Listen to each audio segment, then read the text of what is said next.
Boa noite, meus irmãos. Sejam todos bem-vindos a mais uma aula sobre esse tema tão importante, que é família, escola do coração. Essa terceira aula, nós vamos falar da justiça das aflições, que está no Evangelho segundo o Espiritismo. Kardec nos diz: as vicissitudes da vida derivam de uma causa, e pois que Deus é justo, justa há de ser essa causa. Isso o de que cada um deve bem compenetrar-se. Por meio dos ensinos de Jesus, pôs os homens na direção dessa causa e hoje, julgando-os suficientemente maduros para compreendê-la, lhes revela completamente a aludida causa, por meio do Espiritismo, isto é, pela palavra dos Espíritos. Então, Kardec inicia esse texto dizendo que as dificuldades que temos em nossas vidas, aqui como encarnados, são justas, porque com certeza temos algo a aprender com essas dificuldades. As vicissitudes, né? Como Kardec diz. E ele nos diz que todas as dificuldades são justas porque nós precisamos passar por essas dificuldades. Isso está na palavra dos Espíritos, que vem dizendo para nós em todo o Evangelho segundo o Espiritismo qual deve ser o nosso comportamento diante das dificuldades. Então, com as dificuldades, nós vamos moldar o nosso espírito, nós vamos nos melhorar moralmente e estaremos a cada dia mais prontos a tentar praticar os ensinamentos de Jesus. Então, devemos seguir em meio às nossas dificuldades, nos lembrando disso, que os ensinamentos de Jesus é que vão fazer com que estejamos suficientemente maduros, como diz aqui Kardec, porque assim iremos compreender o motivo dessas dificuldades. E o Evangelho ainda nos diz: de duas espécies são as vicissitudes da vida, ou, se o preferirem, promanam de duas fontes bem diferentes que importa distinguir. Umas têm sua causa na vida presente, outras fora desta vida. A quem então há de o homem responsabilizar por todas essas aflições, senão a si mesmo? O homem, pois, em grande número dos casos, é o causador dos seus próprios infortúnios. Então, se existem duas causas para as nossas dificuldades, para as nossas vicissitudes, como diz o Evangelho, nós podemos entender que essas dificuldades têm sua causa na vida presente ou fora desta vida, ou seja, nas nossas vidas passadas. E se essas dificuldades são da vida presente ou são causadas por dificuldades que criamos em outras vidas, temos a certeza de que todas essas dificuldades foram causadas por nós mesmos. Por que são causadas por nós mesmos? Porque com certeza sempre entramos em atritos, em dificuldades, porque temos imperfeições, somos ainda orgulhosos, somos ainda egoístas e acabamos entrando muitas vezes em grandes aflições simplesmente porque não queremos voltar atrás naquilo que foi dito em um momento de descontrole ou em um momento em que nos deixamos levar pelos nossos maiores defeitos. Então, nesse terceiro slide, no livro Na Era do Espírito, temos um entendimento sobre a reencarnação. O princípio da reencarnação é a chave que nos abre a compreensão para todos os problemas humanos. Sem ele, tudo é mistério e confusão em nossos destinos, e a justiça de Deus nos parece absurda. Aprendemos com os espíritos que a nossa verdadeira vida é a vida espiritual. E muitas vezes, quando aqui estamos reencarnados, nós encontramos dificuldades no seio familiar que para nós aqui, enquanto encarnados, é incompreensível. Mas se nos lembrarmos da justiça divina, se nos lembrarmos da reencarnação, que estamos naquele núcleo familiar para que possamos aprender, para que possamos aprimorar o nosso espírito, nós vamos entender que devemos ter calma, paciência, sermos tolerantes, porque muitas e muitas vezes todas essas aflições são causadas por nós mesmos, por conta do nosso egoísmo, do nosso orgulho, que ainda existe em nosso espírito imperfeito. E estamos no nosso núcleo familiar para que nós possamos corrigir essas imperfeições. Por isso que Emmanuel nos diz no livro Vida e Sexo que através do casal aí estabelecido funciona o princípio da reencarnação, consoante as leis divinas, possibilitando o trabalho executivo dos mais elevados programas de ação do mundo espiritual.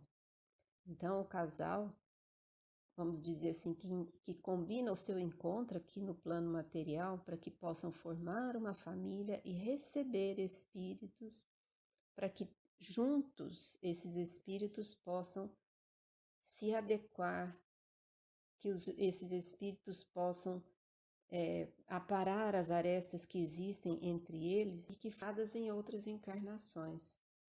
Então, a nossa família material, ela é formada para que possamos, cada um de nós, corrigir as nossas imperfeições e especialmente para que possamos aprender a nos amar como irmãos, como Jesus nos ensinou. Quanto às contrariedades e aos desgostos domésticos, Emmanuel, no livro Leis da Vida, nos esclarece que o homem e a mulher aguardam o casamento embalados na melodia do sonho. Entretanto, atingida a convivência no lar, surgem as obrigações decorrentes do pretérito, através do programa de serviço traçado para cada um de nós pela reencarnação. Reconhecer que todas as dificuldades domésticas são empeços trazidos por nós próprios das existências passadas. Então é importantíssimo que possamos reconhecer que essas dificuldades que surgem em nosso lar, elas acontecem porque nós mesmos trazemos em nosso espírito as nossas imperfeições e as nossas virtudes. E somente com o passar do tempo, com o nosso amadurecimento aqui nessa encarnação, é que vamos entender quais são, o que devemos fazer para nos melhorarmos, o que devemos fazer para que sejamos espíritos melhores e possamos facilitar a nossa convivência doméstica. Quando o homem e a mulher aguardam, né, quando nós esperamos, quando nós sonhamos com um casamento, muitas vezes acabamos sonhando mesmo e quando passamos a ter a convivência, né, o dia a dia, o comum, nós não conseguimos domar nossas imperfeições, nós não conseguimos doar realmente o nosso amor através da nossa paciência, da nossa tolerância, né? A convivência muitas vezes se torna difícil. Então, devemos, ao reconhecer que na reencarnação, na nossa reencarnação, estamos aqui para nos melhorar, nós vamos também melhorar a nossa convivência dentro do nosso lar. E aí, continuando o estudo do mesmo livro de Emmanuel, Leis da Vida, eles nos responde algumas perguntas. Quem é, por exemplo, o marido faltoso? Marido faltoso é aquele mesmo homem que um dia inclinamos à crueldade e à mentira. A esposa desequilibrada é aquela mulher que certa feita relegamos à necessidade e à viciação. Filhos rebeldes. O filho rebelde e vicioso é o irmão que arrojamos um dia à intemperança e à delinquência. Os filhos problemas são aqueles mesmos espíritos que prejudicamos desfigurando-lhes o caráter e envenenando-lhes os sentimentos. Ele aqui nos dá o exemplo de que cada uma dessas dificuldades podem estar acontecendo conosco e nós muitas vezes não conseguimos entender que todos esses problemas são trazidos de vidas passadas. Chegamos aqui com as nossas imperfeições e com as nossas virtudes. E com o passar do tempo, precisamos melhorar, precisamos estar fortalecidos especialmente nos ensinamentos de Jesus, para que saibamos entender e ser tolerantes e pacientes com o defeito do nosso próximo, nos lembrando que somos também defeituosos, que temos também as nossas imperfeições e estamos juntos exatamente para que possamos nos colocar em sintonia com o Pai, procurando sempre ser melhores e amando o nosso próximo como a nós mesmos. E aí surgem os problemas no lar. Quem não tem, né? Quem não tem dificuldades dentro de casa? E são problemas muito difíceis que muitas vezes encontramos porque pais e filhos entram em conflito. E aí os espíritos nos aconselham no livro Chico Xavier Pede Licença. É imperioso te ilumines de paz e compreensão a fim de entendê-los. Dá-lhes a palavra emoldurada de paciência e de amor para que a tua voz se faça ouvida. E abençoa-os ainda mesmo quando não te aceitem o modo de pensar ou de ser. A primeira frase, né, as primeiras palavras nos dizem quase tudo. É imperioso que te ilumines de paz e compreensão a fim de entendê-los. Como que nós podemos fazer isso? Nós podemos nos colocar no lugar de nossos filhos. E aí procurar entender, compreender as suas dificuldades. Para que possamos sair desses conflitos, tendo sempre paciência, tendo sempre paz e compreensão para dar aos nossos irmãos. Então, é o que aos nossos filhos. O que é o ensinamento maior? Amar a Deus sobre todas as coisas e ao próximo como a si mesmo. Sempre tentar nos colocar no lugar dos nossos filhos e tentar compreender, para que possamos sempre aconselhar com amor e com paz. E eles ainda encerram dizendo: ama-os quais se mostram e ora por eles, louvando-lhes a presença e respeitando-lhes as decisões, na certeza de que Deus, cuja infinita bondade tem zelado por nós, cuidará também deles.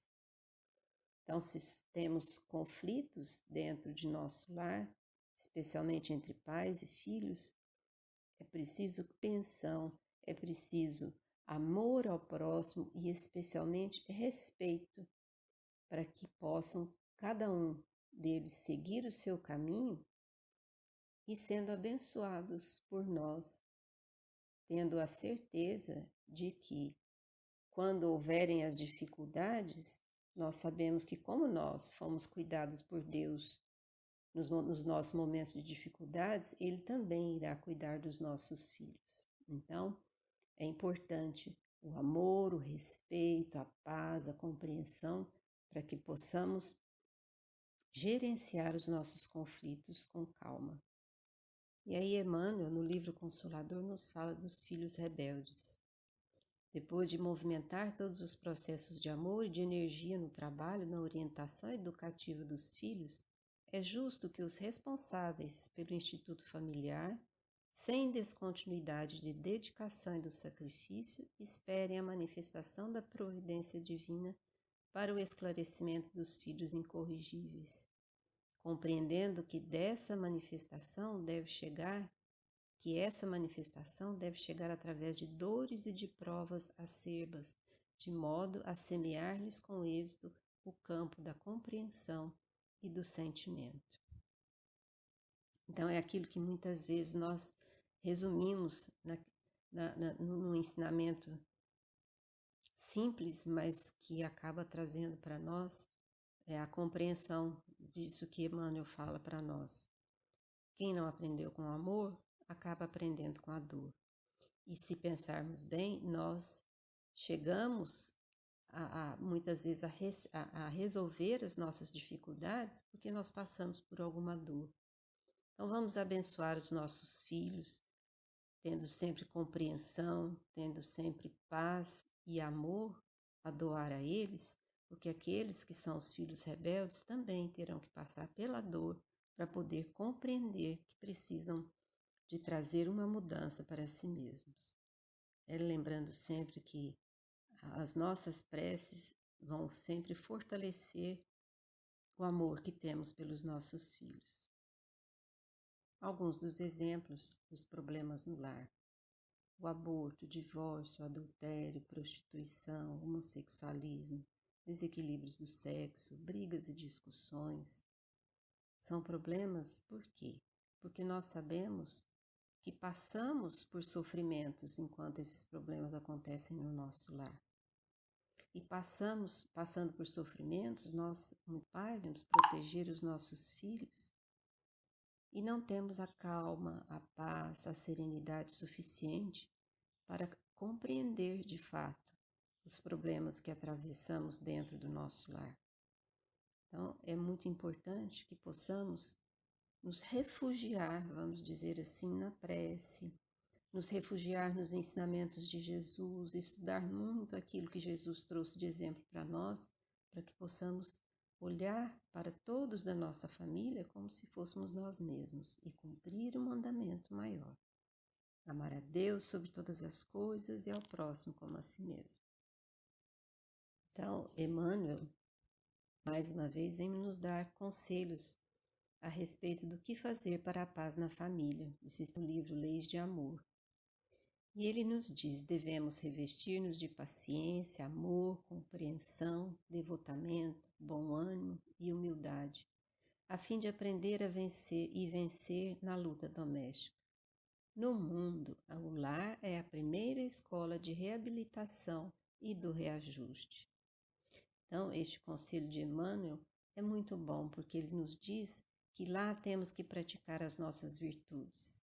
Praticando as nossas virtudes, como o lar é a nossa primeira escola, nós estaremos ensinando aos nossos filhos, assim como aprendemos com os nossos pais, que praticando as nossas virtudes, estaremos em paz, teremos compreensão, teremos amor e vamos praticar o ensinamento maior: amar a Deus sobre todas as coisas e ao próximo como a si mesmo. E como temos que praticar virtudes dentro do nosso lar, uma delas importantíssimas que está no Evangelho segundo o Espiritismo é a paciência. Sede pacientes.